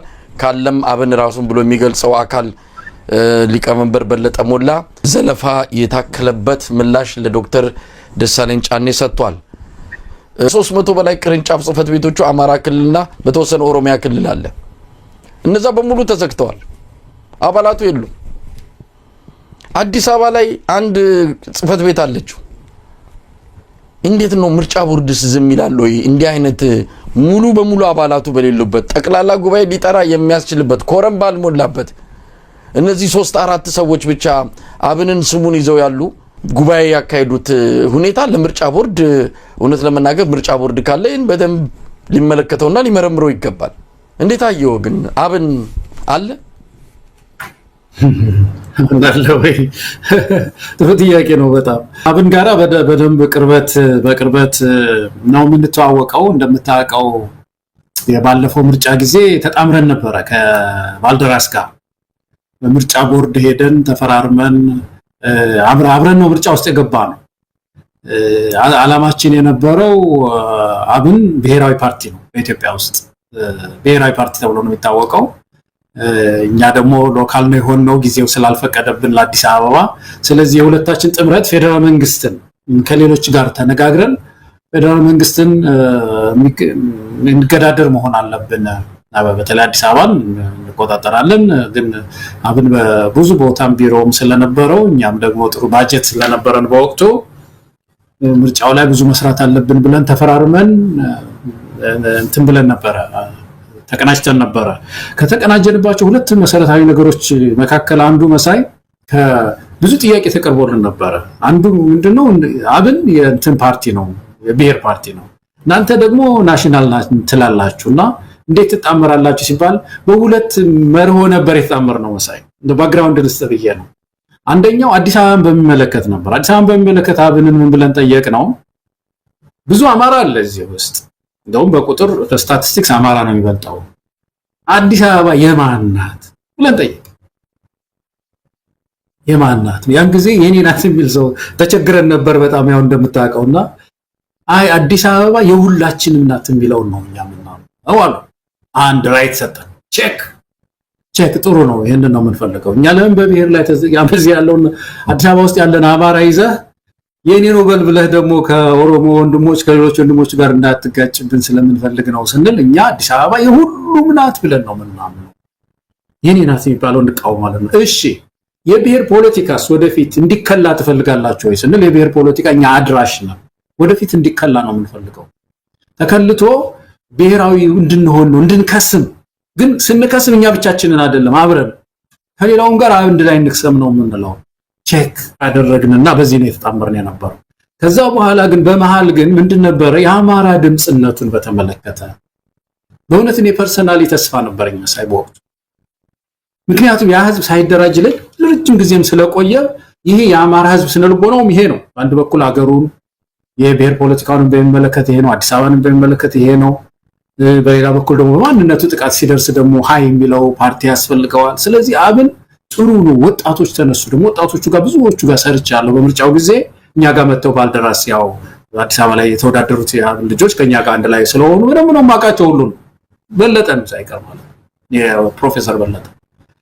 ስለዚህ በዛን ጊዜ የነበረው ተስፋችን ያ ነበርና እንግዲህ የአማራ ህዝብ ተመልከተ ለውጡ እየከሸፈ ሲሄድ ግፍ ሲበዛበት ወለጋ ሲገደል በየቦታው ህወሓት ካደረገው በላይ ግፍ ሲበዛበት ይሄ ፓርቲ ድምጹን እንደማሰማት እያደፈጠ መሄድ ጀመረ። ይገርማል።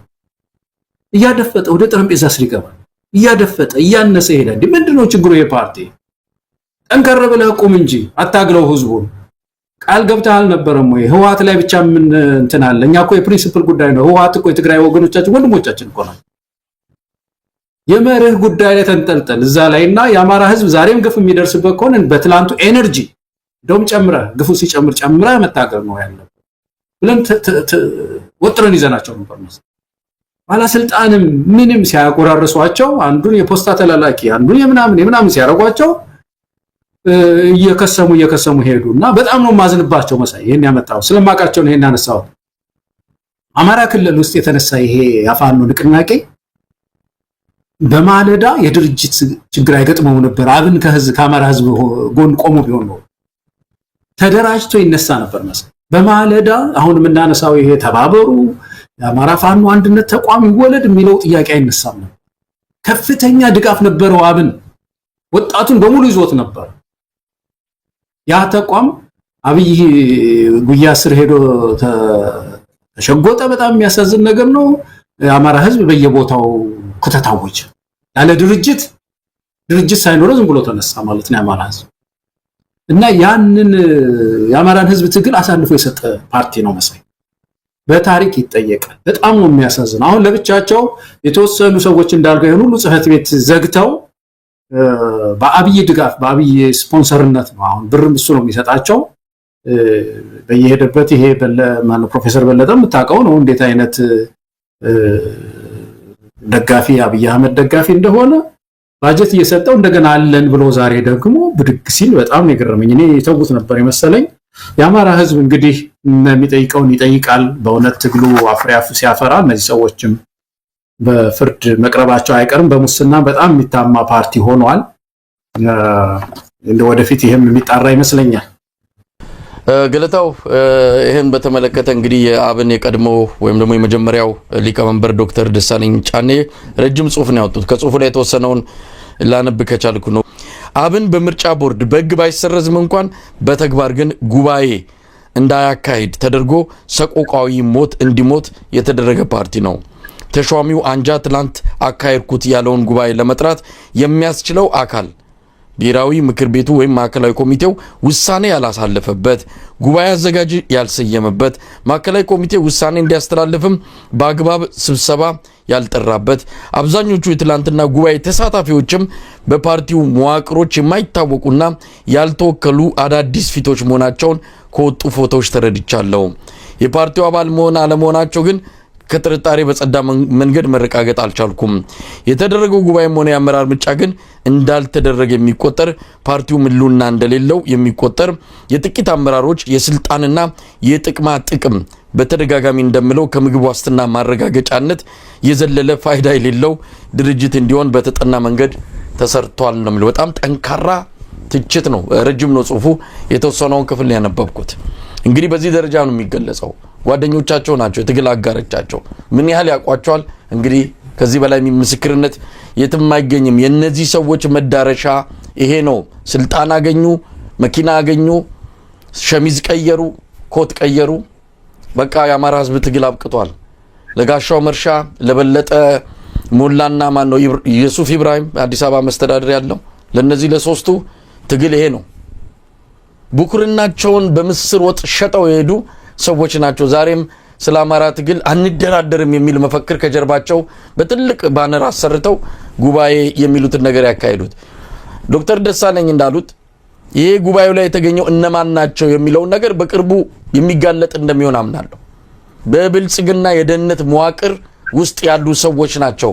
ልክ ኢዜማ ላይ እንደተደረገ ሁሉ ለኢዜማውን ጉባኤ ሲያካሂድ አንዳንድ ስብሰባዎችን ሲያካሂድ የሚያጅቡት የደህንነት ሰዎች ናቸው። እውነተኛ አባላት አይደሉም። አሁንም አዳራሽ ውስጥ የሚታዩት በአብዛኛው የብልጽግና የኦሮሚያ ብልጽግና የደህንነት ሰዎች ናቸው። ምንድነው አሁን አብን እንዳለው ከሆነ አሁን የሚንቀሳቀሰው ምርጫ ደርሷል። የምርጫ ጊዜ ስለደረሰ ነው ይሄንንም ጉባኤ ያካሂደው። አብይ አጃቢ ይፈልጋል። ከብልጽግና በላይ በጣም የሚያሳፍረው ስለመጪው ምርጫ አጀንዳ አድርገው ወደፊት ያመጡት ማን ነው? አብንና ኢዜማ መሆናቸው። ከወዲሁ እናንተ አማሙቁት። እኛ ካደረግነው ህዝቡ እንትን ሊል ይችላል። ያልተረዱት ነገር ህዝቡ ከብልጽግና በላይ አብንንና ኢዜማን እየተጠየፈ እንዳለ አብይ አህመድ አልተረዳም፣ ወይም ደግሞ ሆን ብሎ ነው የሚያደርገው። የአማራ ህዝብ አብንን ጨርሶ ረስቶት ነበረ። ዛሬ አሁን ድንገት ተነስተው ተሿሿሙን ሲሉ ነው አዲስ የሆነው እንጂ በነገራችን ላይ እነዚህ የፋኖ አመራሮች አሁን በየቦታው ያሉ የፋኖ አመራሮች የአብን ልጆች ናቸው። የአብን ፓርቲ መስራቾች ባለስልጣን የነበሩ በአብን ውስጥ ማለት ነው የነበሩ ናቸው። ወጣቶቹ በሙሉ እኮ የአብን ልጆች ናቸው። በጣም ያስገርም ነገር። የኢዜማም አሉ። በነገራችን ላይ የኢዜማም አመራር የነበሩ ጎንደር፣ ባህር ዳር ተመራጭ የሆኑ የምክር ቤት አባላት ጭምር አሁን የፋኖ የክፍለ ጦር አመራሮች ናቸው። ትክክል። እና አብን እንደ ድርጅት ግን በጣም ብዙ ወጣት ነበር ያፈራው አማራ ክልል ውስጥ። ወጣት በቃ የተማረውን ኃይል ይዞት ነበር። የሚያስገርም ነገር የተማረ ወጣት የምትለውን ጀነሬሽን በእነዚህ በሁለት ባላንሱ በኢትዮጵያዊነትን ይዘዋል በአንድ በኩል፣ በሌላ በኩል ግን እስከ ጊዜው ግን ይሄ ህዝብ ሳይደራጅ ብቻውን ተመታ። ስለዚህ በከታ መሆን አለብን የሚል ነገር ይዞ ስለመጣ ወጣቱን ገዝቶት ይዞት ነበርና ወጣቱ በሙሉ ፋኖ ሲሆን እንበለጠ አምልጠው ነው እንግዲህ አምልጠው የገቡ ሰዎች ናቸው ቤተ መንግስት መሳይ። ስለዚህ ጥቂት ሰዎች ናቸው። አብን አሁን ጦር ሜዳ ነው ያለው።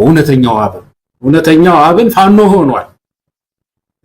የፖለቲካ ድርጅት ስለሆነ የአማራ ብሔራዊ ንቅናቄ ስሙን ትቶት ፋኖ ሆኖ እየታገለ ነው ያለውና ማጆሪቲው ህዝብ ትግል ላይ ነው ያለው። ይሄ ፓርቲ እንደው የተወሰኑ ሰዎችን ይዞ ጠቅላላ ጉባኤ ያረኩኝ ምርጫ ቦርድም ደግሞ ሊያጸድቅለት ይችላል። ምክንያቱም እንኳን ተቃዋሚ ፓርቲ ተውና ስልጣን ላይ የተቀመጠ ፓርቲ ጠቅላላ ጉባኤ ሳያረግ ጠቅላይ ሚኒስትሩ ራሱ ፕሬዚደንት ሆኖ በፓርቲ ውስጥ ራሱን አስመራጭ ሆኖ የመጣበት ጉደኛ ሀገር ነው። ወደኛ ሀገር ናት ኢትዮጵያ ያንን አድርጎ ምርጫ አሸነፍክ ያለበት ምድር ነው ስለዚህ እንደ ፓርቲ ይሄንንም ፓርቲ ቀጥል ነው የሚለው አብን ነገር ግን እንዳልነው አባላቱ በሙሉ ትግል ላይ ነው ያለው ወጣቱ አዲስ ፓርቲ እንደገና ይመሰርታል ጊዜ ሲመጣ አዲስ ፓርቲ ሊመሰረት ይችላል ዶክተር ብርሃኑ ሁለቱ ናቸው አሁን ዶክተር ብርሃኑ ሁለቱም ኢዜማን ይዘው ገደል ገቡ ይሄኛውም ፕሮፌሰር በለጠም አብን ይዘው ገደል ገባ ይዘው ገደል ገብተው ደግሞ እኮ ደህና ነገር ቢሰሩ ጥሩ ምርጫው ላይ ነው እንደው ምርጫውን ማንሳት ለምን ፈለጉ እዚህ ላይ በደንብ ህብረተሰቡ ጥንቃቄ ማድረግ አለበት ይሄ ምርጫ ጉዳይ ይሄ ምርጫ ከመድረሱ በፊትም ከመምጣቱ በፊት የኢትዮጵያ ህዝብ ይሄንን ስርዓት ማሰናበት አለበት በምንም ይሁን ታግሎም ምንም ብሎም በሰላማዊ ትግልም በህዝባዊ ቢተኝነትም በመሳሪያ ትግልም በየትኛው መንገድ ይሄን አገዛዝ መሰናበታ ስለ ምርጫ ማውራትም አይገባንም እንኳን አይደለም አሁን ስንት ጊዜ ቀርቶ አሁን ላይ አጀንዳው መቀስቀስ ለምን ተፈለገ ለምንድነው ከትልቁ የኢትዮጵያ ህዝብን እረፍት ከሚነሳው የሰላም እጦት ከለላዩ ጉዳዮች እየነጠሉት ስለ ምርጫ አጀንዳ እንዲያደርገው በዚህ አይነት መልኩ የመጡበት መንገድ ንቀት ነው ለህዝብ ያላቸው ንቀት ያሳዩበት ነው ምርጫ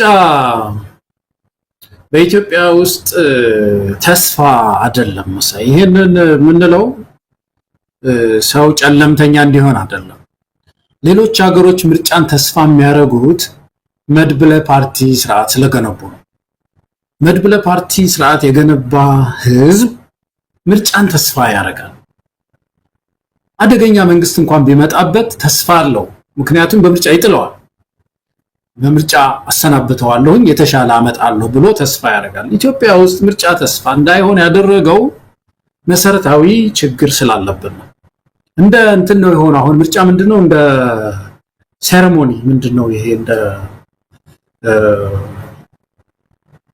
እንደ በተወሰነ ጊዜ በየተወሰነ ጊዜው ማድረግ የሚገባ በዓል ነገር ነው የሆነው በቃ በዓል የፕሬዝዳንቱ ኢትዮጵያ ውስጥ የፕሬዝዳንቱ ስራ እንደሚያስገርመኝ አንድ አንቀጽ አለ መሳይ ፕሬዝዳንቱ ኃላፊነት የሚለው ላይ የኢትዮጵያ ፕሬዝዳንት ያው ሴሬሞኒያል ናቸው ግን ከተሰጣቸው ኃላፊነት አንዱ ምንድነው መሰለ መፈረም ነው በዋጆች ላይ ይፈርማሉ እና ይላል እስከዚህ ቀን ድረስ ከፈረሙ ጥሩ ካልፈረሙ ግን ህግ ሆኖ ይቀጥላል ነው የሚለው እና ምን ማለት ነው ፈረሙ አልፈረሙ የሚያመጡት ነገር የለም እኮ ማለት ነው ምንም ሊያመጡ የሚችሉት ነገር የላቸው ምንም ትንሽ ተጽዕኖ የላቸው ይተበቃሉ የተወሰነ ቀን ይፈርሙ ዘንድ ካልፈረሙ ግን ጽኑ ሆኖ አዋጁ ጽኑ ሆኖ ይቀጥላል እሳቸው ይቀራል ማለት ምርጫ እንደዚህ ነው ኢትዮጵያ ውስጥ መሳይ ሰው መጥቶ የኢትዮጵያ ህዝብ መረጠ አልመረጠ ዋጋ የለው መንግስት የሚፈልገው ስልጣን ላይ መቆየት የሚፈልገው ፓርቲ ኃይልና ወታደርና ገንዘብ እስከያዘ ድረስ ይቀጥላል ምርጫው ለጊዜው ዝም ብሎ ይካሄዳል ማለት ነው በተለይ ይሄ ምርጫ ኢትዮጵያውያንንም ታርጌት ያደረገ አይደለም ዓለም አቀፍ ኮሚኒቲው ነው ኢትዮጵያውያንማ እንተዋወቃለን መንግስትና ኢትዮጵያዊ ይተዋወቃል በደንብ ምርጫ እንዴት እንደሚጫወቱባት በደንብ ባይተናል ግን ምንድነው ዓለም አቀፍ ኮሚኒቲው በየተወሰነ ጊዜው በየ4 አመቱ በየ5 አመቱ ምርጫ የሚደረግበት ሀገር ዲሞክራሲያዊ ነው ተብሎ በቃ ይታመናል ያንን ጊዜ ካለፈ ለምን የሚል ጥያቄ ይነሳል ስለዚህ ለስሙ ምርጫ አድርገን በ99% አሸንፈናል ብለን እንደባለፈው አመት እንቀጥላለን ነው ለዚህ ደግሞ አጃቢ ያስፈልጋል የተወሰነ ሰው ምርጫ ውስጥ ገብቶ ከዛ በኋላ ለትንሽ ተበላን የሚል ፓርቲ ማለት ነው አሳልፎ ሰጥቶ ወይ በእኛ ስህተት ነው ወይ በዚህ ነው በቃ ለትንሽ እንደ ብልጽግና አሸንፈን ግን አንድ ሁለት ወንበር ደግሞ አግኝተናል ፓርላማ ውስጥ እና ትግላችን አጠናክረን እንቀጥላለን ብሎ በጎን አዙሮ ይሰጠዋል ቀጥል ይለዋል አብይ አህመድን ይባርከዋል ማለት ነው እንዲያን ቁማር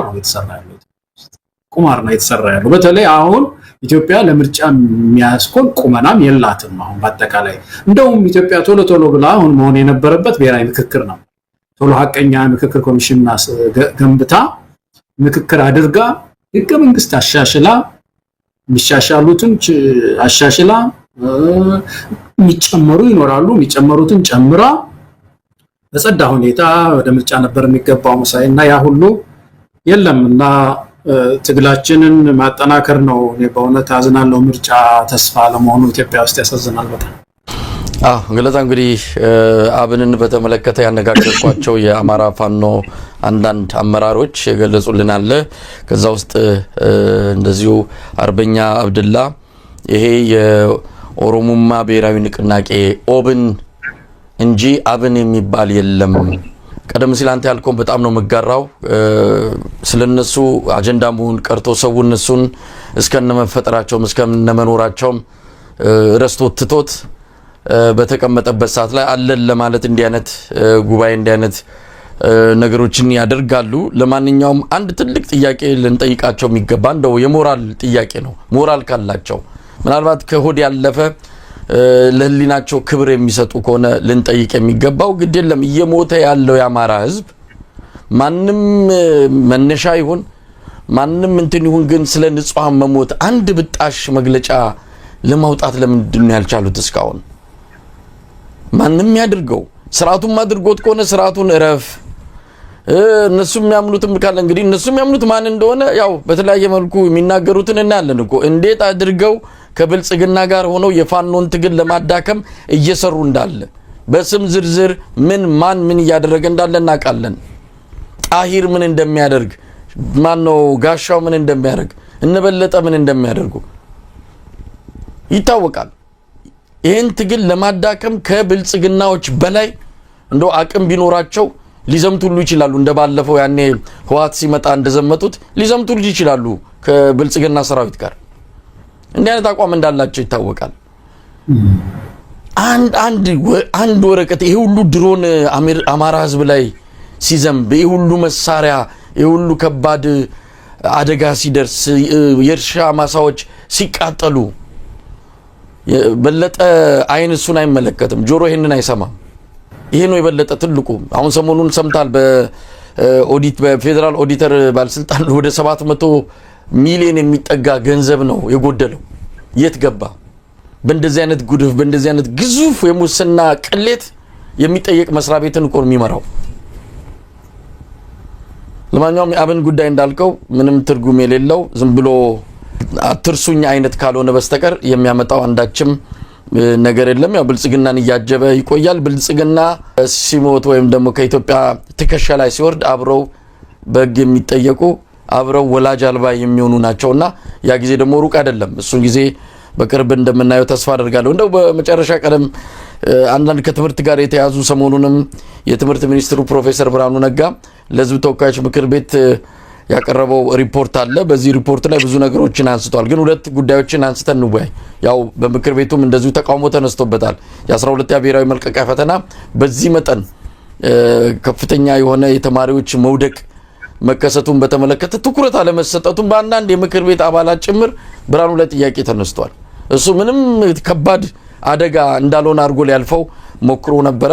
ግን ጥያቄውን አንስተውበታል። ከዚህ በፊትም ታስታውሳል የትምህርት ፖሊሲው ሲጸድቅ እንዴት ይሄ ትምህርት ፖሊሲ ይጸድቃል ብለው ጥያቄ ያነሱትን እዛው በፓርቲያችሁ ጨርሱ፣ ፓርቲያችሁ የወሰነውን እኮ ነው እኛ የምናስፈጽመው ብሎ የተናገረ ነው። በጣም ያሳዝናል። ብርሃኑ በዚህ ደረጃ የብልጽግናን ፖሊሲ አስፈጻሚ ሆነው እንዲህ አይነት መልስ ሲሰጥ አሁን ሁለት ነገሮችን እናንሳ። አንደኛው ተማሪዎች 4ኛ ዓመታቸው ላይ ወደ ቤተሰቦቻቸው ወዳሉበት አካባቢ ተመልሰው ለ1 ዓመት ያስተምራሉ።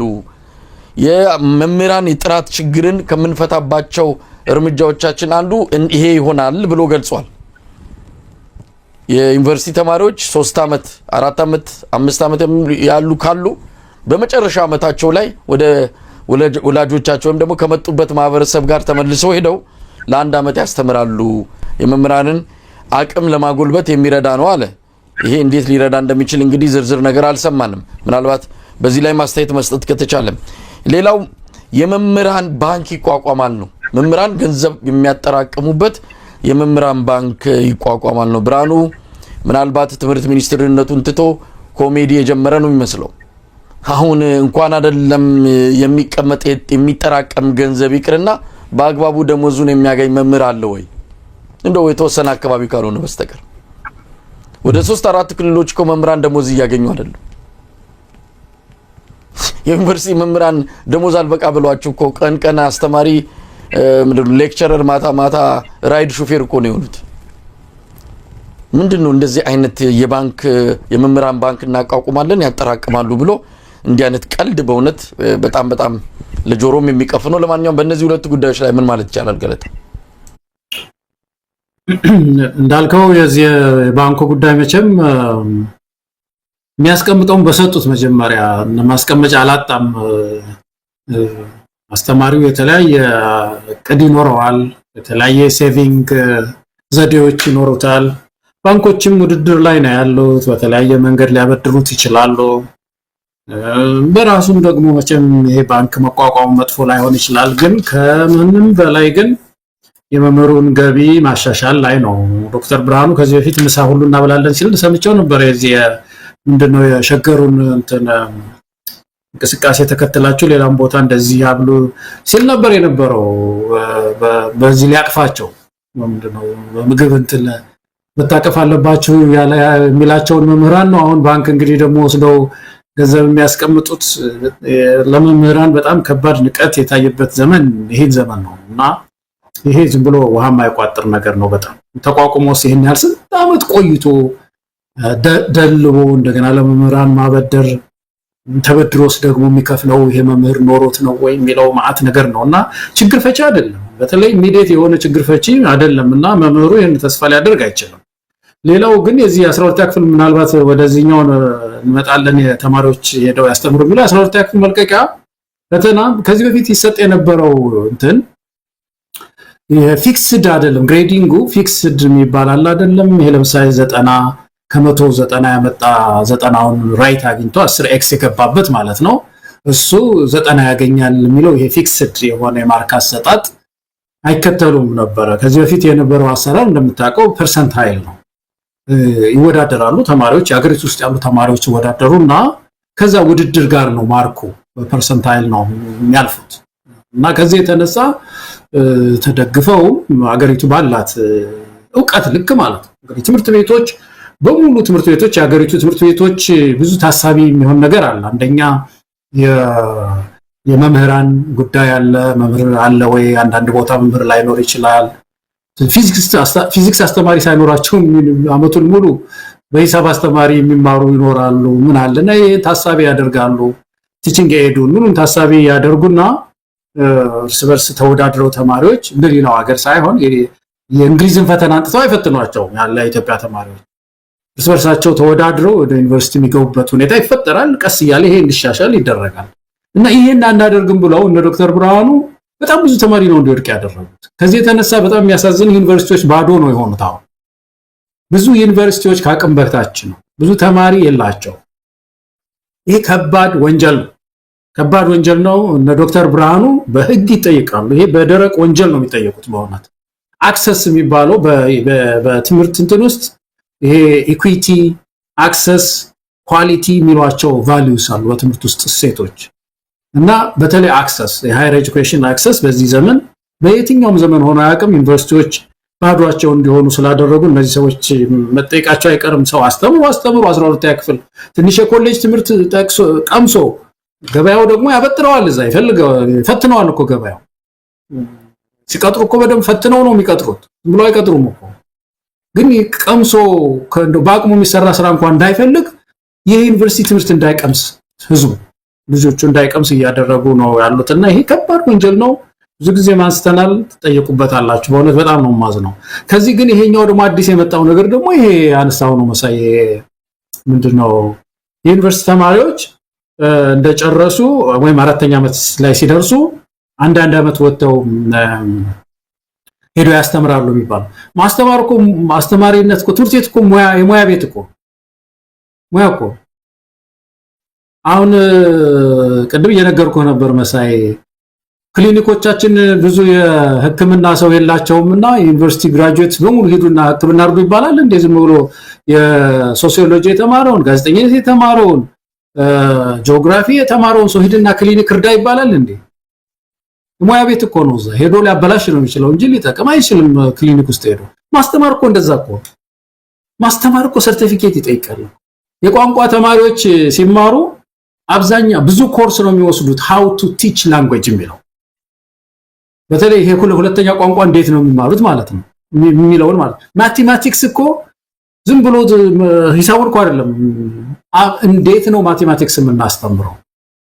በተለይ አንደኛ ደረጃ እነዚህ መዋለ ህጻናት አንደኛ ደረጃ እና ይሄ ሚድል ስኩል ሃይ ስኩል በከፍተኛ ሁኔታ ሜቶዶሎጂ የሚባለው ደግሞ የማስተማርን ስነ ዘዴ የተማሩ ሰዎች ናቸው የሚበተኑት። ይሄን ተቋም መጠበቅ አለብን።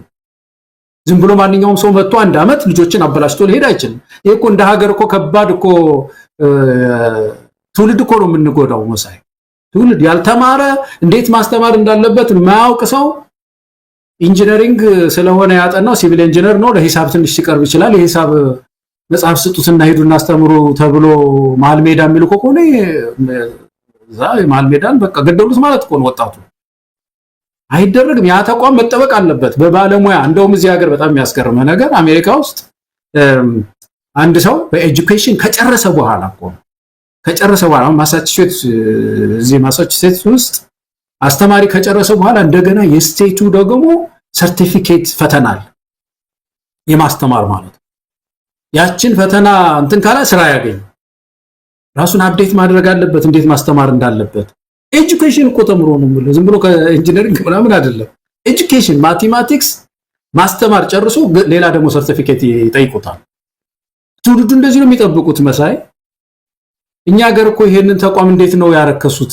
እኔ እኮ በጣም ነው ማዝነው። አሁን ተመልከት፣ ይሄ ህግ ሆኖ ከወጣ ትምህርት ሚኒስቴር ይሄንን ጉዳይ እኮ ከተከተለ እኮ በጣም የሚያስገርም ነገር ምንድነው የሚሆነው ማለት ነው።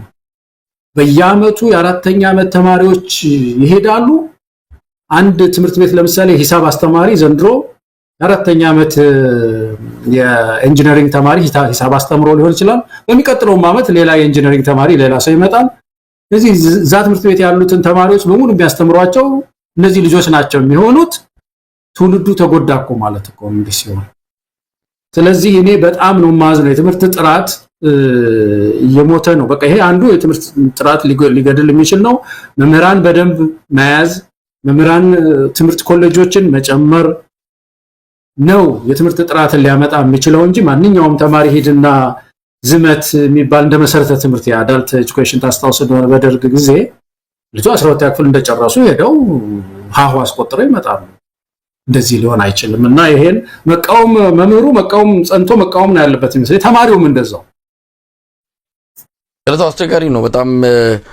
እንግዲህ ይሄንንም ያሉት የትምህርትን ጥራት ለመጠበቅ የአስተማሪዎችን አቅም ለማሳደግ ነው ብሎ እንደ መፍትሄ የወሰዱት እርምጃ ነው። አሁን አንተም እንደገለጽኩ የተለያዩ የትምህርት ባለሙያዎችም እንደሚሰጡት አስተያየት እንደውም የበለጠ ትምህርቱን ነው የሚጎዳው። ይሄ በጣም አደገኛ ውሳኔ ነው። ምንድነው የተፈለገው? ብርሃኑ ነጋ ይሄ ጠፍቶት ነው ወይስ እንደዛው እንደ ፖሊሲውንም ያው ብልጽግና ነው የቀረጸው የፓርቲያችሁን ውሳኔ ነው ያስፈጸምኩት እንዳለው ሁሉ አሁንም ምንም ጥናት ሳይደረግ ዝም ብሎ ትምህርቱን ለመግደል ትውልድ ለመግደል የተቀረጸውን ሁሉንም ትዕዛዝ ሁሉንም መፍትሄ እርምጃ የተባለውን ሁሉ ተግባራዊ ማድረግ ነው ወይ የሱ ስራ? ትንሽ መመርመር ትንሽ ወደ ኋላ ነገሮችን መፈተሽ የለበትም ወይ? ለማንኛውም ብርሃኑ ነጋ እንግዲህ ያው ስለ ሰው ለመናገር ከዚህ በላይ የሚቻል አይደለም። ትልቁን ድልድይ ከሰበረ በኋላ ብርሃኑ ነጋ ከዛ በኋላ የሞራል ጥያቄ የሊና ጥያቄ ልታነሳ አትችልም። ያኔ ድልድዩ ከመሰበሩ በፊት የነበረው ብርሃኑን አሁን ማግኘት አንችልም። ከዚህ በኋላ ምንም ቢያደርግ ሊደንቀንም አይገባም። በፓርቲ መነጽር ነው የሚያዩት። በአብይ ምንድነው በእነሱ ሜዳ ብቻ ነው መጫወት የሚፈልገው እንጂ ከዛ ውጪ ባለው ሁኔታ ለዘመናት የለፋበትን ለዘመናት የሚታወቅበትን ያን ብርሃኑን ግን አተነዋል ሙሉ በሙሉ። ያሳዝናል በጣም መሳይ። እኔ ዶክተር ብርሃኑ ፐርሰናሊ ወደዋለሁ። እኔ አሁንም ቢሆን አልጠላም። ሐሳቡን ነው ማዝንበትና እንደነዚህ አይነት ሰዎች የምናጣበት ዘመን መሆኑ እንደው ዘመኑን ራሱ ወደ ኋላ ስትዋጀው ያሳዝናል በጣም። ምን እየሆን እንደሆነ እንደማህበረሰብም ሌሎች ጥናቶችን መደረግ ያለባቸው ይመስለኛል። እንደው በዚህ የትምህርት ጥራት ጉዳይ ብዙ ጊዜ ይነሳልና መሳይ ትምህርት ጥራት ሌላ ሀገርም ያየ ነው። ትምህርት ጥራት የሚባለው እኛ ከምናወራው የተለየ ነገር ነው መሳይ። ትምህርት ጥራት አንዱ ዘመናዊ ትምህርት እየሰጠን ነው ወይ ነው የሚሉት ሌላው ሀገር። ኳሊቲ ኦፍ ኤጁኬሽን ኢትዮጵያ አሁን 183ኛ ናት በነገራችን ላይ መሳይ። ኳሊቲ ኦፍ ኤጁኬሽን 183ኛ ማለት የመጨረሻዎቹ ጥቂት ሀገራት ጋር ቆመና ያለ ነው። ፊደል የቀረጽን ሰዎች ትላልቅ ህንጻዎች ላሊበላን የገነባን ሰዎች ጥሩ ጅማሬ ጥሩ መነሻዎች ያለን ሰዎች 183ኛ ነበር። ሞደርን ኤጁኬሽን ነው ኳሊቲ ኦፍ ኤጁኬሽን የሚባለው። ጃፓን ያሉ ልጆች አንደኛ ክፍል ጃፓን ያሉ አንደኛ ክፍል ተማሪዎች የሚማሩትን መጽሐፍ አንጥተን አይተን ይመሳሰላሉ ወይ? የኛ ልጆች የአንደኛ ክፍል ከሌላው ዓለም የአንደኛ ክፍል ጋራ ዕውቀት እየመገብናቸው ነው ወይ ነው? ያ ነው አንዱ መመዘኛ። አሮጌ መጽሐፍ እናስተምር ከሆነ ትምህርቱ ዘመናዊ ካልሆነ ያ አንዱ። ሁለተኛው መርጃ መሳሪያዎች ናቸው። አሁን ዶክተር ብርሃኑ ለኳሊቲ ኦፍ ኤጁኬሽን በእውነት ለዚህ ለኳሊቲ ኦፍ ኤጁኬሽን እንግዲህ በአማርኛ እኮ ቃል ተመሳሳይ ቃል አለው። ወደ እንግሊዘኛው ለምን እንደምንሄድ ይገርመኛል በጣም። የትምህርት ጥራት በደንብ የሚመጥን ቃል ነው። ለመደብን ይሄ ነገር መሳይ አንዳንድ ጊዜ ሰው ማስተያየት ሰጥቶና ማቆም አለብን እና የትምህርት ጥራት ሁለተኛው አንዱ መመዘኛ ላብራቶሪስ አሏቸው ወይ ትምህርት ቤቶች? መርጃ መሳሪያዎች አሏቸው ወይ ትምህርት ቤቶች? ይሄንን ይጠይቃሉ ወይ ትምህርት ሚኒስቴር መንግስትን? ትምህርት ቤቶች ባዶ ናቸው፣ ላይብረሪ የላቸውም፣ መርጃ መሳሪያ የላቸውም። ልጆቹን ስናስተምራቸው ሃይ ስኩልም ስናስተምራቸው እንዲህ አይነት ኬሚካል አለ በምድር ላይ እንላቸዋለን። ገዝተን ይሄ ነው ያ ኬሚካል ልጆች ይሄ ነው የሚባለው እስቲ ሞክሩት አንላቸውም ልጆቻችንን። ይሄንን ለመግዛት ባጀት ጨምሩልን። እንዴት ትምህርት ሚኒስቴር ከወታደር ያንሳል? አሁን እኮ ወደ 3.4% የማይገባም ትምህርት ባጀቱ የሚያስገርም ነገር ኢትዮጵያ ውስጥ እንዴት ያንሳል ባጀታችን? ከማዳበሪያም ያንሳል። በነገራችን ላይ ነገር ይሄ እንደሆነ አላውቅም። ማዳበሪያ 5% የሀገሪቱን ጂዲፒ 5% ይወስዳል ማዳበሪያ። ትምህርት 4% አይሞላም። ከፍ አድርጉልን ወደ 7% ወደ 8 ተሟሙተን። ገበሬውም እንደዛ ነው የሚለው፣ ተማር ልጄ ነው የሚለው። በዚህ ላይ የሚቃወም የለም የትምህርት ባጀት ከፍ ቢል። ስለዚህ ወደዛ ከፍ አድርጉልን ብሎ ይሄ ነው የትምህርት ኳሊቲን የሚያመጣው። የመምህራን ስልጠና ነው፣ ተደራሽነት ነው፣ አክሰስ ለተማሪዎች ማቅረብ ማለትም ትምህርት እንዲደርስ በሁሉም አካባቢዎች ትምህርት እንዲደርስ ማድረግ ነው። ሃይ ስኩል እንዲደርስ ማድረግ ነው። ከፍተኛ ትምህርት እንዲደርስ ማድረግ ነው። እነዚህ ጉዳዮች ላይ አይደለም የትምህርት ጥራት ሲያነሱ እኔ ስለሚያስገርመኝ ነው ይሄን ያነሳሁት ማሳይና። ትምህርት ጥራት ምንድነው? ፈተና ነው። ምን አይነት ፈተና? ከባድ ፈተና አንጥቶ 90% መጣል ወይም ደግሞ እንዳለ 1000 ትምህርት ቤት እንዳያልፉ ማድረግ። ከዛ ትምህርት ሚኒስቴር መኩራራት በዚህ ውጤት አየነው። ትምህርት ቤቱ በሙሉ ዘጭ አለ፣ ጥራቱን አየነው። እንዴ ይሄ እኮ የነሱ ፍረት እኮ ነው። ይሄ አሁን 90 ይሄ ውጤት ይሄ ማርክ የተማሪዎች ውጤት አይደለም፣ የትምህርት ሚኒስቴር ውጤት ነው። ተማሪዎቹማ የተመገቡትን መለሱ። እንዴ ጎበዝ ተማሪ መካከለኛ ትምህርት የሚባለው ናቹራሊ ዲስትሪቢዩትድ ነው የሚሉት ወይም በተፈጥሮ ስርጭት የተቀናበረ ነገር ነው።